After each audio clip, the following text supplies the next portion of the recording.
রোজার নিয়ত কিভাবে করবেন, কখন করবেন এবং কি পদ্ধতিতে করবেন, এটি কি বাংলায় করা লাগে নাকি এটি আরবিতেই করতে হবে, এ বিষয়ে বিস্তারিত জানতে আমাদের সাথে থাকুন।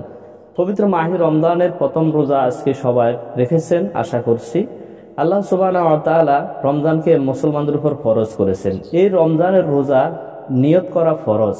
তেমনিভাবে প্রত্যেক কাজের একটা নিয়ত থাকে। যেমন বুখারী শরীফের প্রথম হাদিস, ইমাম বুখারী রাহিমাহুল্লাহ প্রথম হাদিস নিয়েছেন ইন্নামাল আমালু বিন্নিয়াত, যে প্রত্যেক কাজ মানুষের নিয়তের উপর নির্ভরশীল। তাই আমাদেরকে প্রত্যেক কাজে যেমন নিয়ত করতে হয় তেমনিভাবে রমজানের রোজারও নিয়ত করতে হবে, আবার নিয়ত করা ফরজ। এবং এই নিয়ত আপনি কিভাবে করবেন, এই নিয়ত আরবিতে করা যায়, এই নিয়ত আপনি বাংলায় করতে পারেন। এই নিয়ত শব্দের অর্থ হচ্ছে ইচ্ছা করা। আপনি যে রোজা রাখার জন্য ঘুম থেকে উঠেছেন, এটি আপনার নিয়ত। আপনি সেহরি খাওয়ার জন্য উঠবেন, আর কেন সেহরি খাবেন, রোজা রাখবেন, এটাই হচ্ছে আপনার নিয়ত। আর এটি এই নিয়তেই হয়ে যায়, মুখে মুখে বলা লাগে না। আর নিয়ত মানে মনের ইচ্ছা, মনের আকাঙ্ক্ষা, আপনি মন থেকে যেটা চাচ্ছেন সেটি হচ্ছে আপনার নিয়ত। আর তাছাড়া কেউ যদি আরবিতে করতে চান সেটাও করা যায়। আর এই নিয়ত আপনি যখন তখন করতে পারেন, এটি নির্ধারিত কোনো সময় নেই। তবে আপনি যখন সেহরি খেতে উঠেছেন এটি আপনার নিয়ত হয়ে গেছে।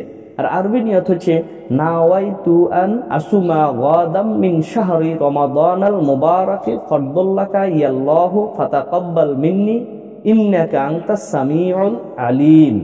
যে আমি নিয়ত করতেছি, নাওয়াইতু আন, আমি নিয়ত করছি যে আসুমা গাদাম মিন শাহরি, আমি আগামীকাল রমজানের রোজা রাখবো। আসুমা রোজা রাখবো, গাদাম মিন শাহরি, আগামীকাল রমজানের রোজা রাখবো। রমাদানাল মুবারাকে, বরকতময় রমজানের রোজা রাখবো, এই নিয়ত আমি করতেছি। ফরদুল্লাকা ইয়াল্লাহু তাআলা, যে রোজাকে আল্লাহ তাআলা ফরজ করেছেন। ফাতাকাব্বাল মিন্নি, হে আল্লাহ সুতরাং আপনি আমার এই নিয়তকে কবুল করুন।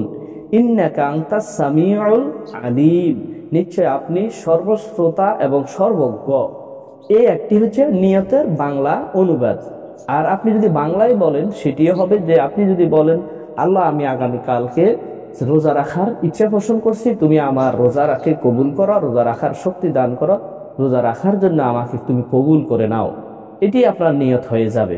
সুতরাং আমরা নিয়ত মুখে মুখে বলতে হবে, মনে মনে বলতে হবে, এই ধরনের কোনো নেই, বিষয় দলিলপত্র নেই। এটাই নিয়ত হচ্ছে ইচ্ছা করা। আর আপনি সেহরি খাওয়ার জন্য উঠেছেন, রোজা রাখার উদ্দেশ্যে সেহরি খাবেন, এটি আপনার নিয়ত হয়ে যাবে।